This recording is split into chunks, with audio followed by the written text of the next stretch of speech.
5, 4, 3, 2, and Action. we're live. Action. Hit it.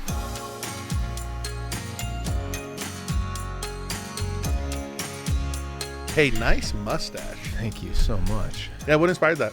Well, you know, it was a beard, and then when I was shaving the sides, I noticed it became a mustache, and so And you just decided to stick with it. voila. Yeah. Yeah. When I saw I'd it- been thinking about it for about a minute. Literally? Yeah, I was like, oh, there it is. And then I walked away and never went back. This is actually super useful because, of course, people watching attend our church, and they might actually wonder. They're like, why did he heck put is a mustache? Yeah. Yeah. You know what I thought? Actually, I told you this yesterday. Yeah. I thought you were going to India soon. Yeah, that's Because true. whenever you go to India, you actually That do is shave. when I That's have actually, had- I think, the only time I can think of that I've seen you wear a mustache. In Am I wrong India. about that? I don't think I've had a non-India related mustache before. Yeah. So this is my first one, but there is an India trip coming up, When? February. And you're going. No, I'm not. I'm not. But there is a collection of leaders and elders from Who's our leading that church. trip? John Meyer and Monty, I believe. Are leading Oh, that. that's cool. Yeah. That's awesome. Yeah. Could you explain really quickly to the audience back home Yes. why there are India-related mustaches? Like, why did you wear? I wore one because there seemed to be no beards, Yeah. like no beards, and everyone had a mustache. Yeah. And I asked one person why everyone had a mustache, and the one answer I got was, if you don't have a mustache, it is a sign to your village that you have been abandoned. Wow. Yeah. So keep it on. Yeah. Did you follow that up? I'm kind of curious. I want to ask Guna if that's actually like the Yeah, reason. I don't know if that's true or not. We should ask Guna. I don't know if that's true I'm or kind not, of curious. In honor of my father, I wear a mustache. I love you, Dad. All right. Well, so are you Wow. ready to get into some questions? Well, you know, the question is, are you ready? I'm gonna, as usual, I'm I'm ready. gonna throw fastballs and curveballs, and you do your best to get will. on base and hit some homers. Yeah, by the way, I played baseball in high school. Did you know that? Oh yeah, I was a baseball player. slow pitch, I believe. No, it was regular pitch. Okay. It was they threw overhand. Oh, okay, They threw okay. overhand. There It was you fun. go. In fact, I Keep it up. actually had an at bat against the best pitcher in the state. In my the senior year. county. The state, in the state. Wow. Yeah, it was bad though. I didn't If do coach anything. It was- would have put you in, I remember when he threw the ball, I was like, "Whoa, that was a strike!" And I was Strike. like, oh, 1, 2, 3, and I was out. But Yeah. it was still. I was like, "Whoa, that guy was pretty good." If that's coach the, had that's put me the in, kind what? of stuff that comes up at your high school reunion. Yes. Yeah, like, remember when I got an at bat against the best pitcher in the county? It's like, nope, we don't remember that, Tom. That is your glory and yours alone. But now our listening audience has Now they're something aware. to, Yes. another cool Yep. thing about Tom Velasco Yep. is that he. Well, most people knew I wrestled. Most Very people knew few, you wrestled. probably very few people knew And that I played baseball. it was a strikeout or a little. It was a strikeout. It foul was a tip? very fast, Yeah, very three- fast three strikeout. pitches. Three pitches and out. Yeah. 3 pitches. You wish you could have fouled it. That would have been nice. Better than 3 pitches and out, right? Like 3 right down the pipe. And swings and misses. No, I think I looked at Better. all 3. I looked- Better. That's not better. Swinging and miss is Yeah. better than looking, Yeah, I yeah, think. I also played football, by the way. Yeah. Yeah. Okay. Well, I was a quarterback. Oh. sorry. Anyway, let's go. Okay, first question. Tom has some glorious past. I do have some glorious past. Anyway, Okay. So as always, just let's set the ground rules for at least our current version of our time together. You teach every Wednesday. every Wednesday. Well, most Wednesdays. Sometimes I. Well, and part of your As a teaching is regular thing I At teach. times we use words that don't always mean what they mean. I know. So every doesn't always mean. I know. But Okay. on Wednesdays, typically Tom teaches. This is true. And right now you have chosen one of the great books of all I think of you chose it. Well, yeah, I choose most things for you. You've chosen the book of Revelation. You chose the book We of Revelation. chose the book of Revelation for you to teach through. By the way, you're doing a masterful job. I was You thinking think? about it today. Yes, I do. Yeah. I was thinking about it today. You think of people like Van Gogh, and he painted the entire collection of Van Gogh was mostly unnoticed in his time. And we have for Boise, Idaho, we have a fairly sizable midweek service, but in the grand scheme of the world, no one knows what you're talking about right now. Yeah, I mean, But a lot of people someday we are going to use the whole collection of the book of Revelation, and it will sit on the shelf, and I believe people will look at this time, this pass through the book of Revelation that you're taking us on, and it will be something that for generations to come people will be listening to. And we get to listen to it every week as it unfolds. So thank you so much for teaching. well, praise the Lord. Thanks. I do hope. I do think as I'm going through, because this is the first time I've ever taught through it. Yeah. And I've been teaching, the Bible for years. I do hope that in the future, years in the future, I'll be able to get a second pass so that I can just kind of I can arrange that. I can arrange that. Well, where I can edit it, you know what I mean? Like kind of, because I feel like I'm learning a lot this time through. I'm learning a lot, and my views are like, not views, but like thoughts are changing on passages. I find myself going, oh, I hadn't thought of that before. Well, there's like, a lot of that. like your, your teaching and reference points to the Old Testament. That's coming out a lot this past through. Yeah. Where you're like, like last night, here's Zechariah. Let's go and look at it. And that has been a surprising theme as we've gone through it, like how often Revelation is pointing us back to Old Testament writing. So that's been cool. But we say all of that because in this time, as you teach through this, you are prompting all sorts of thoughts and ideas and questions that were not allowing, a dialogue between you and everyone who's coming. So we've set up this time to go through questions that come up, and we've got a list of them that we go through weekly. We've got 9 questions today. We may not get through all of them. Some of them we skip. Unless do you want to get all the questions? I think we can at least address all these. So, we can address all the questions. So. If you write a question, Tom will answer it. Can you commit to that? Well, I mean, in general, I don't want to say that I 100% will every time, but I have so far. Good. And so I think in general, I think that's a good softness on that. Yeah. All right, should we start? Let's go. If you haven't listened to last night's teaching, it was on Revelation chapter 11, part 1. We will do a part 2 this upcoming Wednesday, and today we will address questions maybe that even came part up. 3, because I'm like, so maybe a part 3. I went into last night going, I got way too much. It was just one of those things where like, there's a lot of stuff to talk to, but I think we'll be able to get through the rest of chapter 11. We were in the green room, and you're like, dude, there's a lot to cover, and then you went into it, and you're like, I saw you make that teacher's decision at the fork of the road. You're like, should I talk about Alexander the Great and Tyre? You're like, let's do this. Let's do it. Which was awesome. So our first question comes to us from Luke, who asks, what do you think about the 2 witnesses being Enoch and Elijah, as neither have died? Interesting. Yes. So in Revelation 11, the 2 witnesses were mentioned, and you posited some different historical answers. You gave the answer of potentially Elijah and Moses, but and also then, after open-headed. that, I talked about Joshua and Zerubbabel as well. Yeah, and also I want to tie this into the last question. Okay. I don't know if you noticed, but Tammy also kind of brought this up. If you want to read that. Yes, Tammy. We love you, Tammy. It's been Tammy. awesome seeing you every week. Hebrews chapter 9, verse 27, along with Luke's question regarding Enoch and Elijah being the 2 witnesses. And then Hebrews 9:27 is that verse where it says, "Is it appointed to man once to die, and then the judgment?" And so I think the implication she's getting at there, and tying into Luke's question, for those of you guys who don't know, Enoch is recorded in Genesis 5 as having been taken straight to God. Well, it actually said that Enoch walked with God and was not. It kind of it's a little vague, really, the way it's written. However, Jude will say that Enoch was translated, and the implication that has always been taken from that is that he was taken directly to heaven. That Enoch was taken directly to heaven. And of course, we all know, those of us who know the story of Elijah, that at the end of his life, as he was walking with his student Elisha, Elisha said, "Master, would you give me a double portion of your spirit? Like, I want to be able to do what you can do times 2. And Elijah says, "I'll tell you what, if I die like a regular person, you're not going to get it. But if something different happens with me, something that has never been done before," hint, hint. Yeah, hint, hint. Then you will get that double portion. And of course, famously, a chariot comes out of heaven, comes down, scoops Elijah up, and then takes him up into heaven. And as he's going, he drops his cloak, and Elisha grabs the cloak, and that becomes like a symbol of the power of Elijah, which Elisha then takes, and it's so cool, really. He goes, and I think it's the Jordan River. He needs to cross the river, and he takes the mantle, the cloak, and he smacks the river, and nothing happens. Then he does it a second time, and then it cuts off so that he can cross over on dry land, and that's kind of the first of the miracles of Elisha, which is really cool. So all that to say, they're both alive. They both didn't die in the sense that people normally die, and these are the 2 people recounted in Scripture who didn't die. And actually, to be honest, I probably should have gone into that yesterday when I was talking about John the Baptist, and I was talking about how, I don't believe in reincarnation in the strict sense. So, but you could, I said yesterday, I don't really know exactly what the Scriptures mean when it says that John the Baptist is Elijah. Does that mean that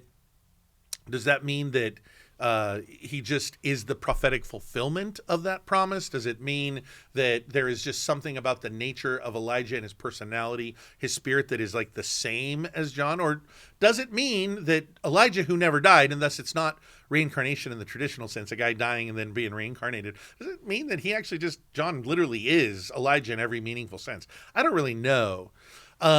So all of those things kind of notwithstanding, because, of course, if John the Baptist is Elijah in that sense, then Elijah did die when John died, when John was beheaded. But those things notwithstanding, and I'm not sure about that, Enoch and Elijah are the two guys who've never died. And then I think Tammy brings in Hebrews 9:27 to say, it is appointed to men once to die, the implication being that, therefore, those two men still have a date with death, right? Since it is appointed to men once to die. I will say about that verse, let me just say this.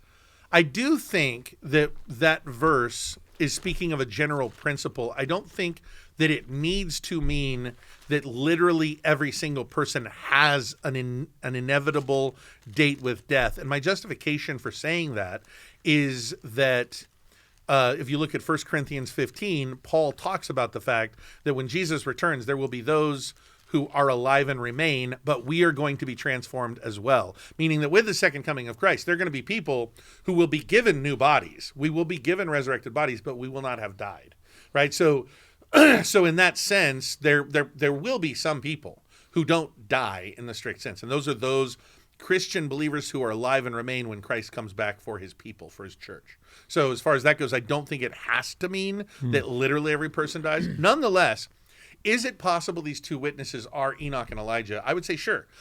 Definitely, I think that's a possibility. And that is something I've heard a lot of Bible teachers say. And they do point to that very reason, the fact that they hadn't died, as a justification. I do think that I am more inclined to identify them with Moses and Elijah or Zerubbabel and Joshua just because of the specific references in the passage. However, I don't know. Like, this is one of those things where I think it could be. It wouldn't be one of those things that I would say absolutely not. And why do you think people are so interested? Because it was interesting last night, I will say, hearing the different ideas in different ways. But why are people so interested to know who the witnesses are, to fulfill them with some previous Bible characters? I don't exactly know. This is a, I will say, I think it was last week when I taught, last week or the week before, it was when we were looking at the thunders in chapter 10, right?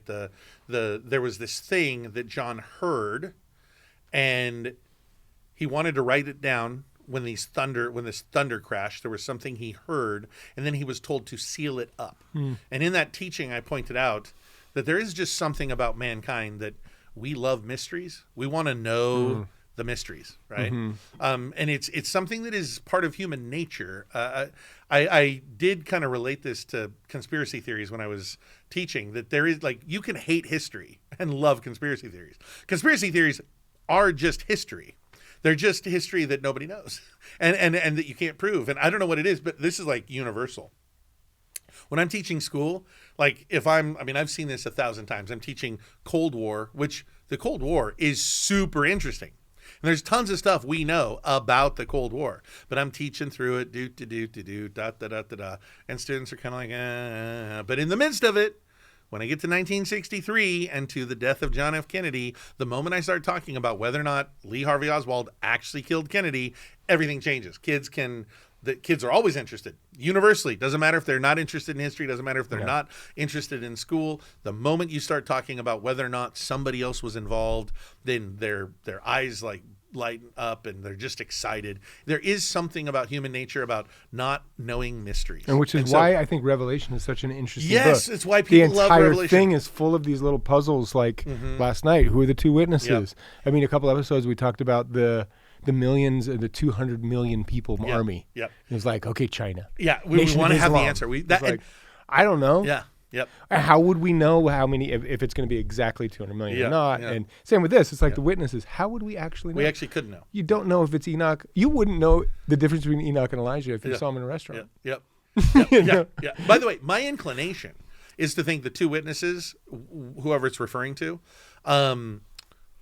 if it's referring to people and not symbolic, which I'm actually next week going to be talking about ways that that the historicists interpret it, or that the idealists interpret it, where they make it a lot more symbolic. I'm very open to those interpretations. Whether it's that, or I'm inclined to think that if the futurist was right and there are two people, that they're actually probably just two totally different people.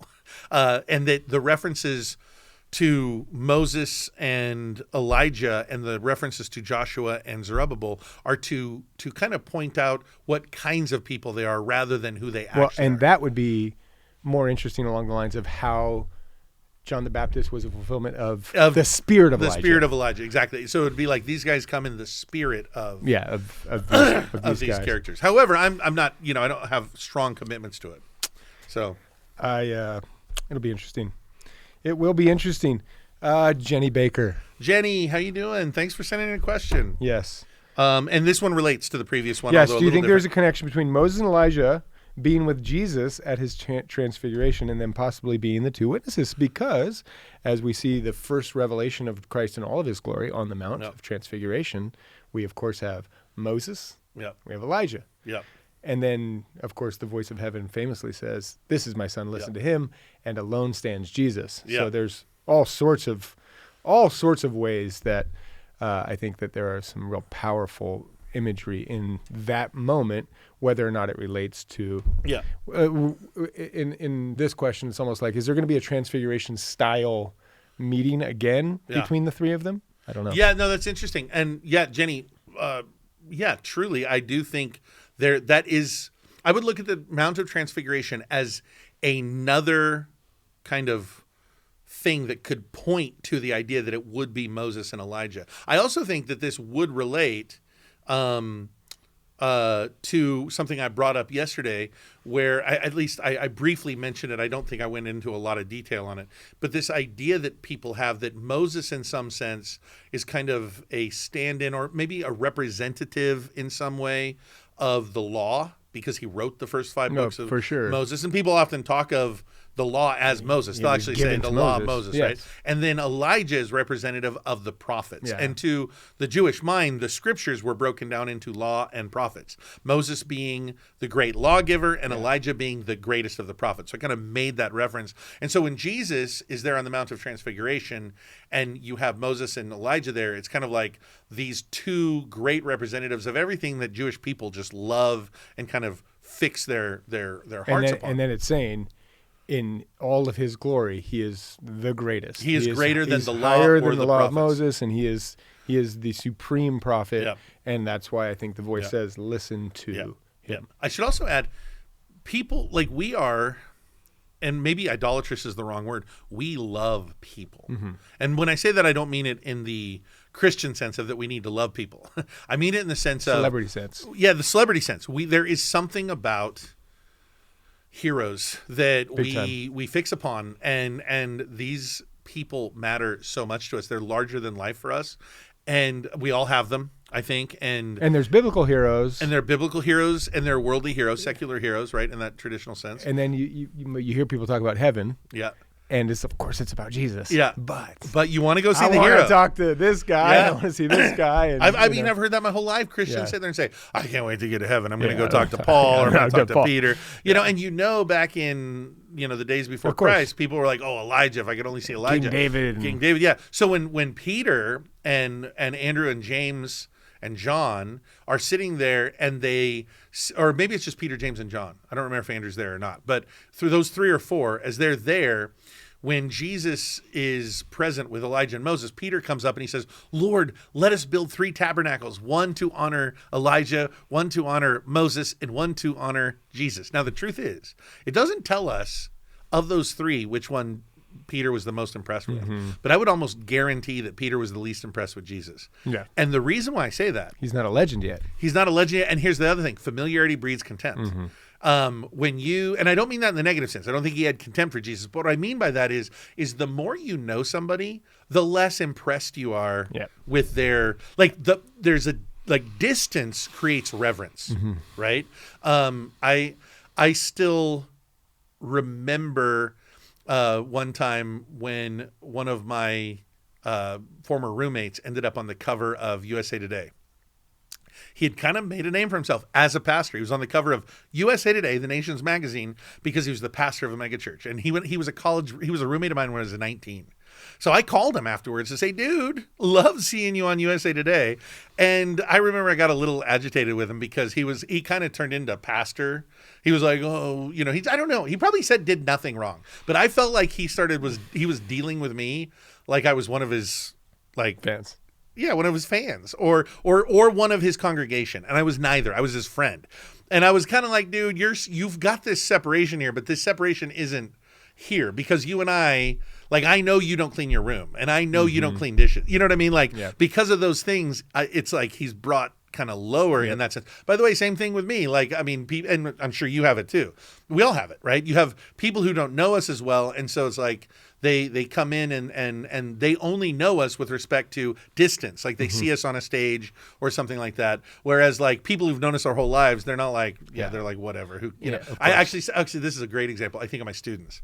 I've had many people come up to me and say, your students don't know or your students are so lucky. So lucky that they get to have you as a teacher. Yeah. And I've got great relationships with my students. They don't realize that they're that lucky. They like me. They like me. But they're like, whatever, because they see me every day, all day. They don't have the relationship with me of you're a speaker who's on a stage and therefore separated from me, which creates distance. You're like, they know me as the guy who they see every day and who they really see my weaknesses and various things like that. Yep. We saw it in Jesus' life too. When he goes into Nazareth, when he goes into the synagogue, it says he could do no mighty miracle in the synagogue because all the people didn't believe in him because he was Jesus. Is this not Joseph and Mary's son, the son of the carpenter, right? Like to which he says, a prophet is not without honor in his own, except in his own country. And so so all that to say, when Peter sees Moses and Elijah, he's like, oh, that's Moses and Elijah, which is why God's words are so important here. The Father's words are so important. Behold my beloved son, and hear ye him. This is my beloved. In other words, he's above the law and the prophets, something that at the time Peter probably couldn't wrap his head around. Anyway, all that to say, sorry, that was actually a kind of a tangent, but Jenny, to the question, definitely there could be a connection here between the Mount of Transfiguration and it being Moses and Elijah, and the Moses and Elijah potentially being the two witnesses. Well, they are two witnesses to a transfiguration. So they've already, for sure, they fulfilled that bill. But at the same time, it's Peter was there witnessing. It could literally be, in my view, I don't think that if it was Peter and James as the witnesses, that somehow that God would not be truthful. It could be anything. Yep. So, good questions. Nadine. So nice. Shout out to Nadine. Shout out to Nadine. And this isn't really a question, but go ahead. I'll ask it. Yeah, anyway. go ahead. My brain is so full that I don't have any questions. She's basically saying I'm so smart that I don't know. No, that's not what she's Keep up the good. She's saying I was covering too much stuff. Okay.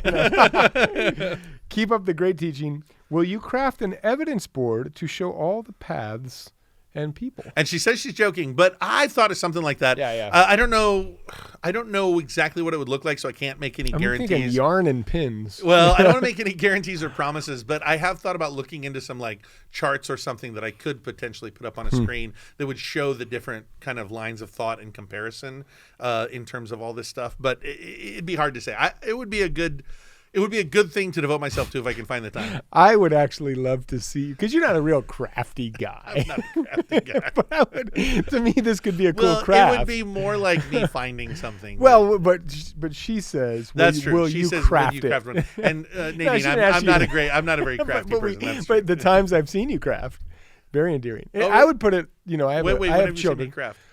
When you made hash browns. Smash rounds? Smash rounds. That was great. Really good.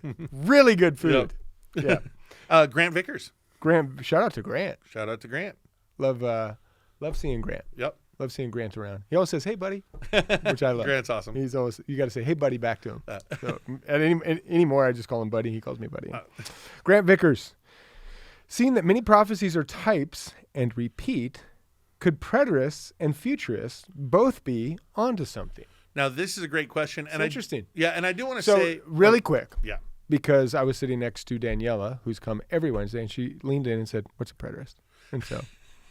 You cannot overteach, Tom. You cannot overteach. So categorically, you have 10 seconds to tell us preterists, futurists, and the essence of Grant's question on how they might be working together. Yeah, and I need to always try to be faithful to remember to re-explain these. Preterists believe that the book of Revelation was a prophecy, but it was a prophecy from John's perspective about something in the very near future.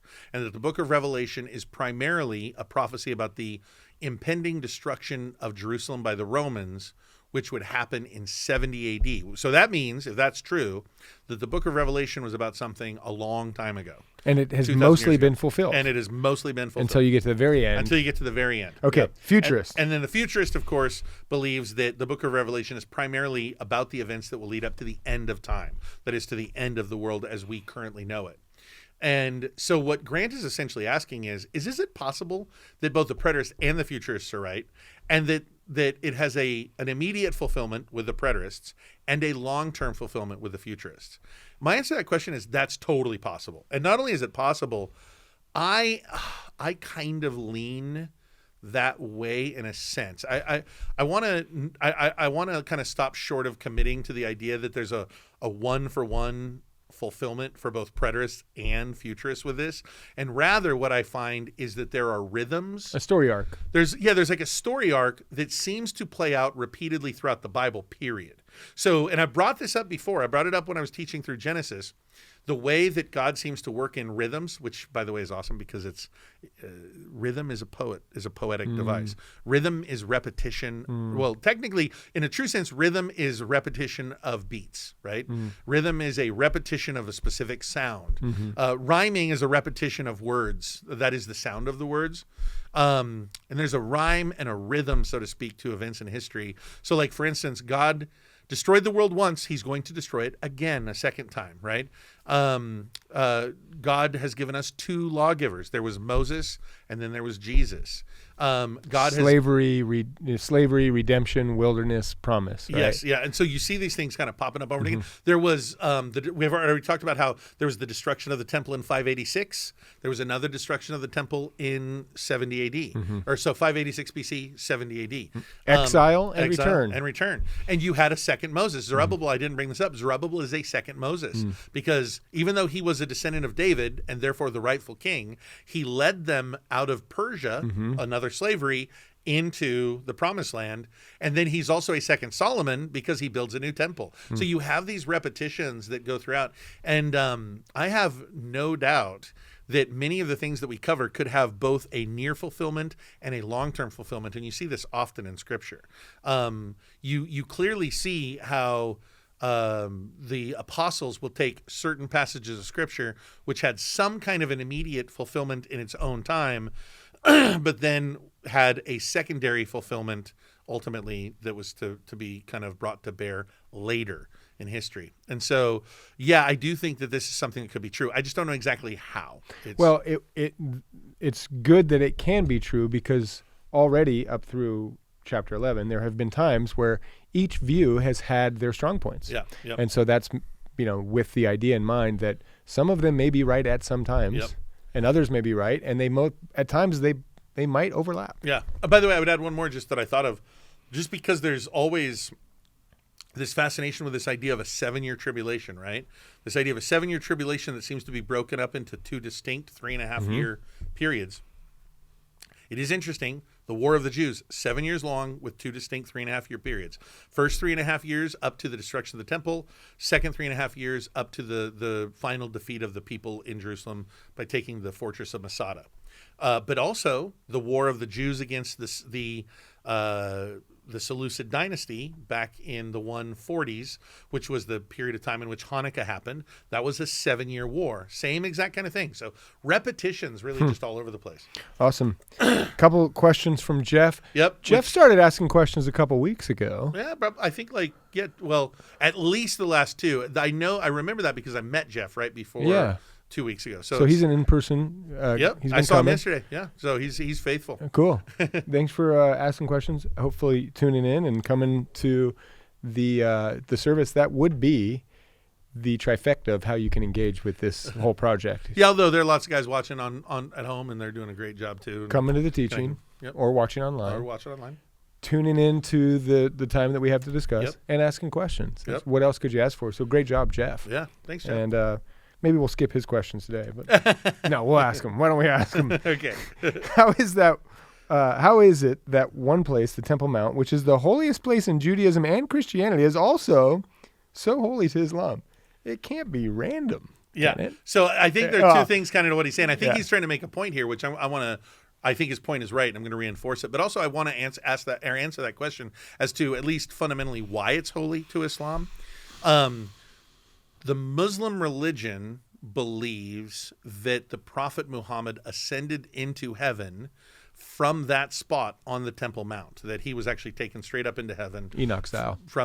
Enoch style. Yeah, exactly. They believe that about the Prophet Muhammad. And so that's why currently there on the Temple Mount, the Dome of the Rock is actually built there. The Dome of the Rock is a monument that that commemorates supposedly the spot where the Prophet Muhammad was taken straight up into heaven. And near it is the Al-Aqsa Mosque, which is the mosque that was built nearby, right next to it, as kind of a house of worship for Muslims. So that's why it's so important to Muslim people. So then to the question, it can't be random, can it? I don't think it's random exactly. I think that God has, in his sovereignty, ordained that place as a place of unique, special significance in the world, and as something that is supposed to have like an impact. A convergence almost. Like a convergence. This is where the war is the focal point, right here. Yep. By the way, I want to add, the belief amongst most Jews is that Solomon built the temple there on that spot because that's where Abraham offered up Isaac. And so there's a lot about that spot. Now, I will add, Christian commentators later made the argument that no, actually, Solomon got it wrong, and the real place is a little bit outside of it, where Jesus himself was crucified on Golgotha. Now, that is a beautiful, if true, yeah. from one sacrifice to the fulfillment. Yeah. So he will provide himself an offering. Yeah. Now, I will say that in the scriptures, it tells us that Solomon did build the temple near Mount Moriah, which is the mount that Abraham supposedly went on. But of course, when you read Genesis, it actually says in the mountains of Moriah. So it's not really clear which specific mount. It's a range. Right? It's and really when we say range, it's really hills, kind of like they're not all that big, but Golgotha's a hill. The hill upon which the Temple Mount was built is a hill. It, by the way. Me too. I'm really excited. I got really excited when Stephen and Narcissa yesterday said we're all going up. I didn't think people went up. Yeah, we're going up. Yeah. Shout out to that trip, and we will be posting updates on to Tuck and Tom from that trip because it's not just me and Tom going. It's also the secret weapon of Matt. Yes, Matt is going. So our whole team, the Tuck and Tom team is coming. Yeah. Matt's the secret. Oh, he's the secret sauce. Yes, he's the guy who he does not want us to bring attention to him. No, never. But he can't. I will say this though: you listen to podcasts, you listen to discussion podcasts. Like yes, what I we're do. doing. Yeah, I love to. Yeah, and there's always the Matt in There the you room. gotta Always, have Matt. they're always you referencing the Matt in the room. I think as we continue to grow in our ability to discuss a wide variety of topics, Matt's role will continue. Do you think the day will ever come when Matt starts like shouting back to us? I don't think, but that guy typically doesn't shout back, and he doesn't. Not typically, I've heard him though. I've seen sometimes, them. and they typically don't show themselves. That's true. They don't reveal themselves on camera. So. Yeah, that's true. And maybe there is no Matt. That'd be if we're just making it up, the whole thing is like a makeup. Yeah, Kaiser Sose. Jeff, round 2. In and around Matthew chapter 11, verse 24, a relative judgment, worst, bad, better, best framework is indicated with respect to places. For individuals, it's binary, saved or not. Now, this is what I'm going to rope you in a little bit on to kind of get some answers. So Jeff here is asking a good question, and he's referencing the passage I had you guys look at in Matthew 11 yesterday, verse 24, when Jesus goes through and pronounces his woes against Bethsaida, Chorazin, all these different places, and says if the works had been done in you had been done in Tyre, Sidon, Sodom, Gomorrah, then all those places would have repented. Mm-hmm. And therefore judgment will be worse for you than it was for them. And so the idea there is that the judgment and the judgment of the, or I should say, the scale of the judgment or the intensity of the judgment, how bad it was, good, better, bad, or worse, is all based on kind of a temporal sense. Meaning, like for instance, Sodom is destroyed in one night. Fire burning, raining down from heaven. Yeah. Everybody consumed by fire. That would have been bad. It would have been really bad. But I do think it would have been far worse to suffer like the Jews did for many of them for 3.5 years in the worst conditions, facing starvation, facing disease, facing rabid cannibals who were running around trying to eat people. You know what I mean? Like it was really apocalyptic. We're talking some real, stuff, the kind of stuff you see in movies about the end of time. That, all that stuff is based off of the way people actually behave when things go crazy bad. And so I do think there you have a good, or you have a bad, worst scenario that's being described there. And so you're asking, does that only apply to places? It doesn't apply to individuals, right? Because with respect to individuals, we function on a purely either saved or unsaved kind of. Got it. Now, here's what I would say to that. Yes, I think you're right to a degree. Like, I do believe that as Christians, we do look at the world and we do look at the gospel and we do look at this kind of complete reality about the nature of our relationship to God. We are either saved, that is, we either know God and have his Holy Spirit in us, or we are not saved. We do not know God and we do not have his Holy Spirit. If saved, then of course we have the hope of the resurrection of Christ, the hope of being with him in eternity in heaven. And if we are not saved, then we do not have the Holy Spirit. We do not have God, a relationship with God, and we do not have that hope of heaven. And instead we only have the fearful expectation of judgment that hangs over us. And in that sense, it's 100% binary. But I do want to pause and say at least one thing a little bit about this, and that is that when we talked about these judgments upon these cities, we were talking about temporal judgments. I think it's important that we don't just look at the judgment of God as being this purely post-death eternal thing. God judges, and I think he judges actively. People speak somehow in this like current world as if God's judgment doesn't happen, but I think it does. And I think we experience in certain ways God's judgment. I do think, though, we have to get it out of our heads, this idea that God's judgment just always means hell or heaven. Because I do think, like, as a believer, it seems to me that judgment does happen against me in my life all the time. And that judgment is based on the fact that I sin and I make mistakes, and those sins affect me and they cost me. They are part of the consequence of sin is part of the judgment of God. Exactly. The consequences of sin are themselves parts of the judgment of God. And I do not completely escape that just in virtue of being saved. I will say this, judgment changes its meaning for me as somebody who's saved. What I mean by that is, you could put it in the category of chastening. It's chastening, like a father who chastens his beloved son, because the judgment is something that it changes me. It's used to change me and to transform me. But it's not a verdict. It's not a verdict. It's not death penalty. Right. But here's the other thing. I think to some degree that remains true for unbelievers until death. Like up until death, I think an unbeliever also undergoes the judgment of God. And those things are also tools that he uses to try to drive them to himself. That they themselves, like with me, I mean, I have attained at least one rung on the ladder. I have come to know him. But I also am being sanctified. And in being sanctified, that means he's transforming me. He's making me into somebody different. And so part of that process is chastening. I am growing in grace and understanding and wisdom and becoming more like Jesus. And for a person who's not a believer, they are, I think in so many ways, also being drawn to the Lord.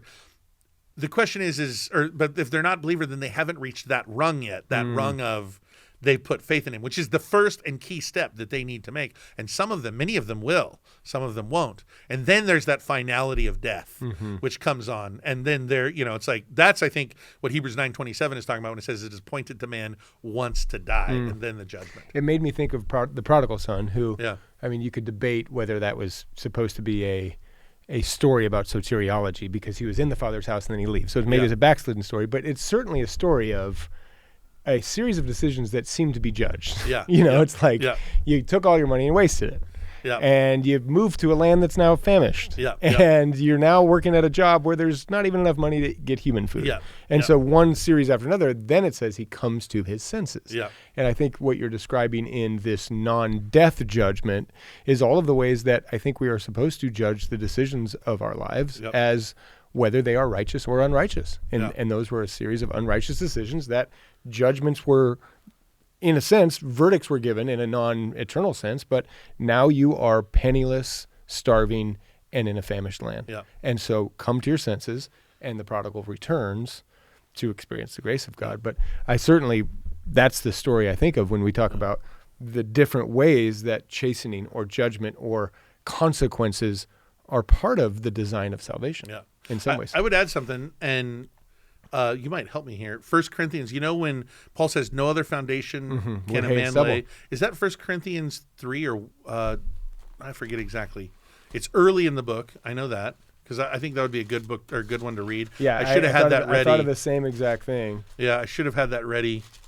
So it's either, I think it's one or 3. Now, if anyone builds on this foundation with gold, so it's 3:11, right? Yeah. No other foundation can anyone lay than that which is laid, which is Jesus Christ. So right away, right there, that's the binary thing here that Jeff is talking about. Like it's rock and sand, saved or not. Yeah. The foundation is Jesus Christ. Yeah. If you have not laid the foundation of Jesus Christ, then you have the certain expectation of fiery judgment. Right. Going the way of Sodom. Yes. Now, if anyone builds on this foundation with gold, silver, precious stones, wood, hay, straw, each one's work will become clear for the day, Hebrews 9:27 day, for the day will declare it because it will be revealed by fire, and the fire will test each one's work of what sort it is. Yeah, there's a little bit more. Right after that he says, and yet if anyone's work which he has built is on it endures, he will receive a reward. If anyone's work is burned, he will suffer loss, but he himself will be saved. So not as non-binary. Yes. Because you're saved, but the body of work you put together is now lost to the fire because it was wood, hay, and stubble. Correct. So it's like you're saved, foundation. That's certain. You don't have to fear that. But now, as Christians, we build in sanctification. I also think in terms of our works, like building up the kingdom, like bringing people into the kingdom, doing the work of the ministry. We're building, and some of us, we all, I'm sure, at times build out of gold and silver and precious metals, and sometimes we build out of wood, hay, and stubble. And the reality is when the fire comes, and I think that's a metaphor for, I don't think it's like a literal fire that we pass through. I think what it's talking about is the metaphor of trial and the metaphor of judgment and the metaphor of difficulty. And as those things come in upon us, then what happens is that trial and that judgment will show the worthiness, I shouldn't say, it'll show the nature of the work.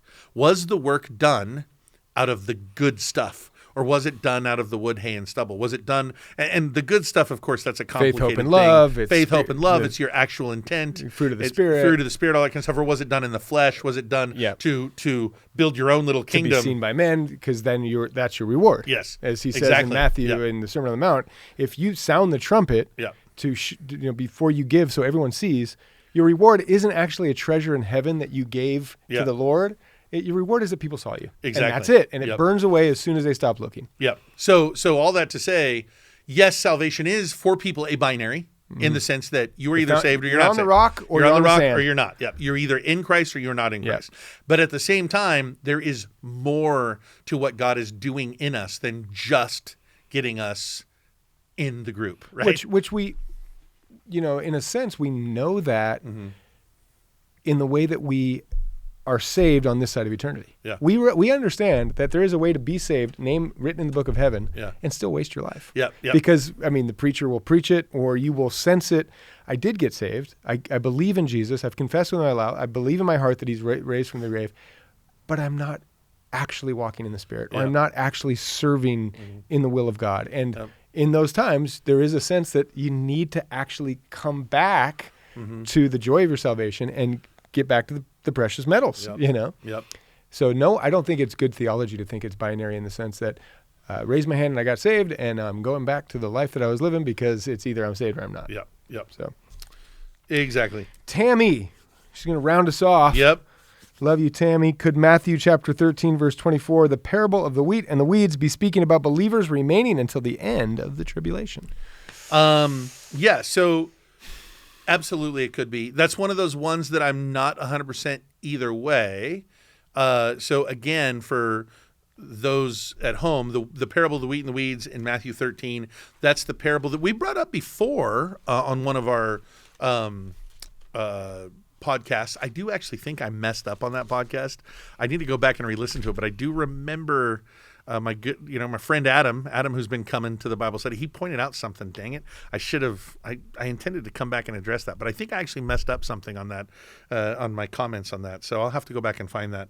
But in the parable, you have the sower, the planter, the farmer. He plants seeds in a field. Good seed in the field. Good seed.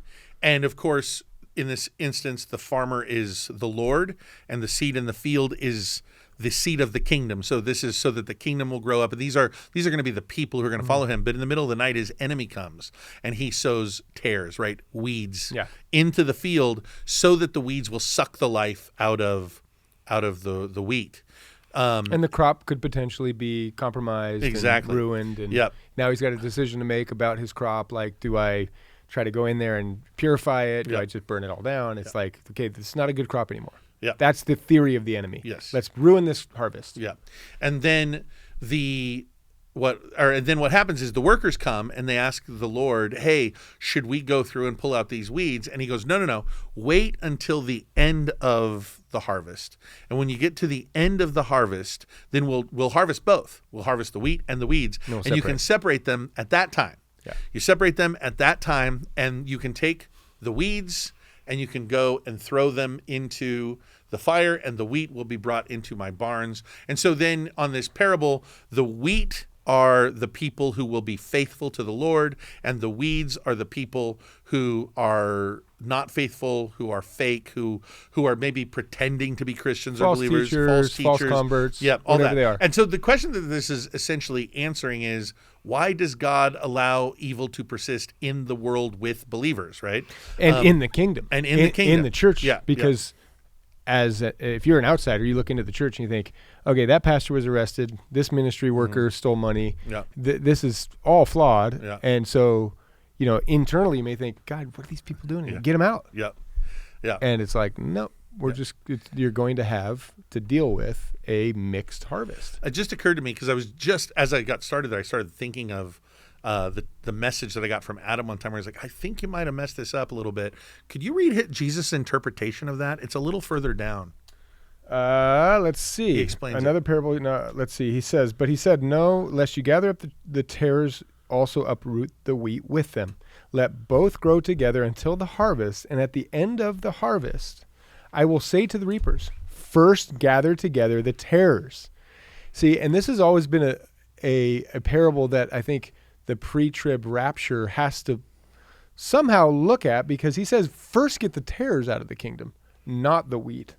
First gather together the tares and bind them in bundles to burn them, but gather the wheat into my barn.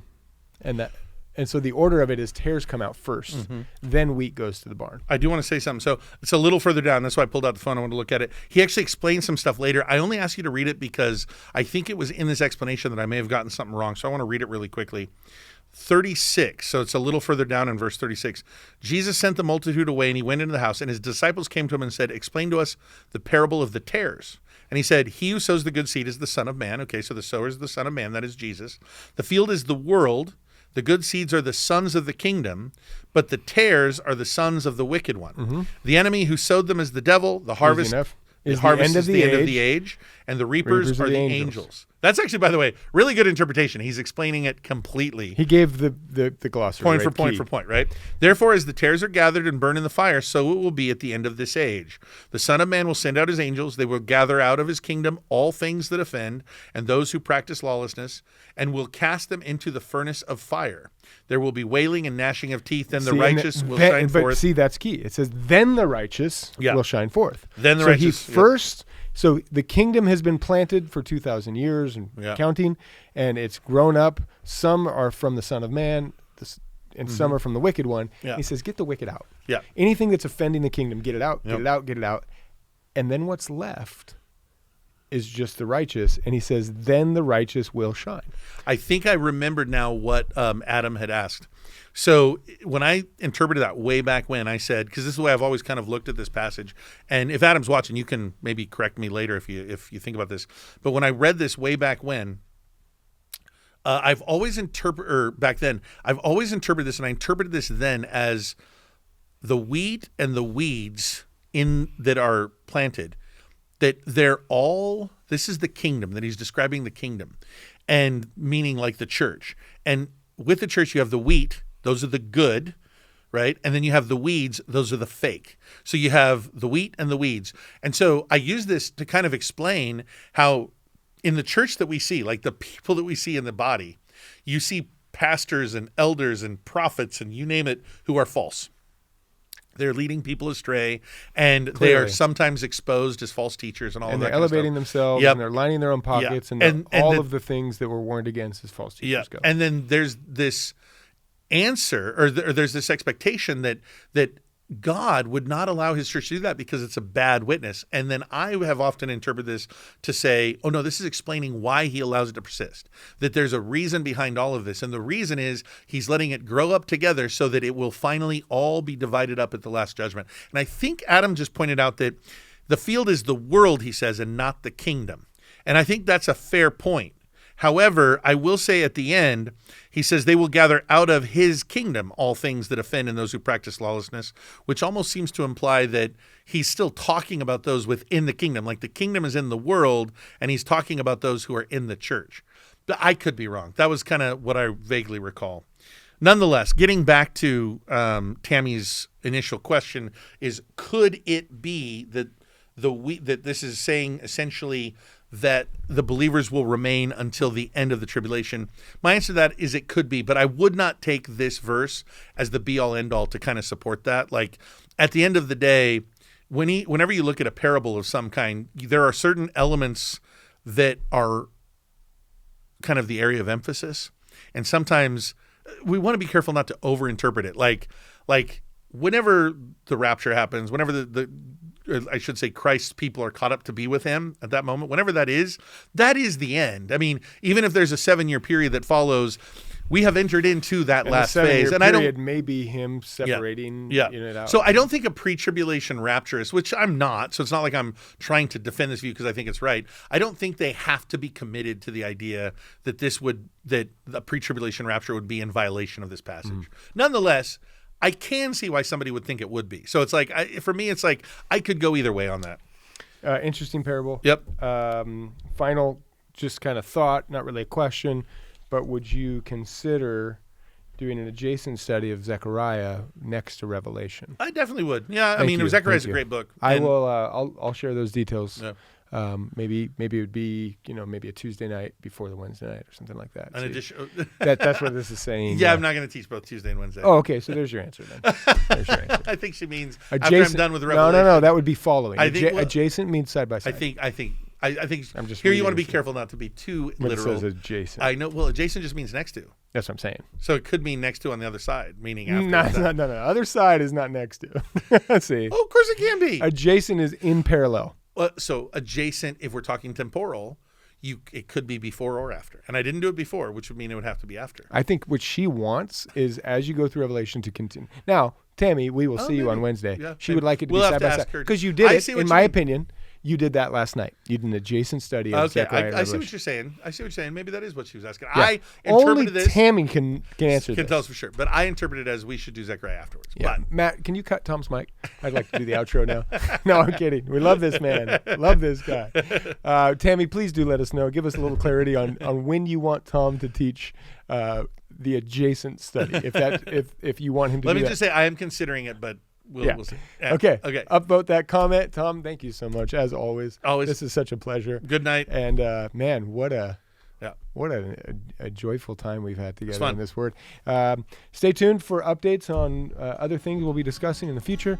We are going to Israel with Matt, and we'll be back with all sorts of fun stories and maybe some videos and photos to share. And if we're lucky. Other than that, we'd love to see you at Calvary Chapel Boise on Wednesday night. If you can't tune in, we stream it live, and you can always ask your questions for us to answer at the follow-up podcast. Yep. Until next time, Adieu. I do. Adieu. Great job. Adieu. Great job.